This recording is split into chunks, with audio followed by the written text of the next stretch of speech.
সকালবেলা উঠে আমি যাই গরু হাটে যেয়ে একটা গরু দাঁত বের করে আসে। কয় আমাকে কয় টাকা নিয়ে আসছস আমারে কিনতে। গরুর কথা হইনি আমি দৌড় একটা দিলাম, দৌড় একটা দিয়ে আমি কেদার পথে পড়লাম। ঠাস করে পরে আমি বললাম যে গরু কিনবো না, চলো যাই ছাগল হাটে। ছাগল হাটে আসলাম, এসে দেখলাম যে অনেকটি ছাগল আস্তে আস্তে হাটের ভিতরে যায়। দেখে তো আমি অবাক হয়ে যাই। তারপরে দেখলাম একটা ছাগল আমার পছন্দ হইলো।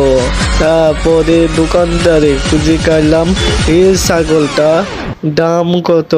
ছাগলের ব্যাপারী বলল যে এই ছাগল কিনতে দিলে 1,32,000 দিতে হবে। আমি তো হইনি, আমি ঠাস করে পড়ে দিলাম। আস্তে আস্তে আরো এগেলাম, হাতের ভিতরে দিলাম। দেখলাম যে একটা ছাগল অনেক বড়। তারপরে ব্যাপারীকে জিগাইলাম এটার দাম কত। কইলো যে 20,000 টাকা। এটা হলো 20,000 টাকা। তারপরে হইনে তো আমি খুশিতে আত্মহারা। তারপরে আমি 20,000 টাকা ব্যাপারীকে দিলাম। তারপরে ছাগল কিনে আমি বাড়িতে দিলাম। আমি ছাগল কিনছি কুরবানি দিব, আমি ছাগল কিনছি কুরবানি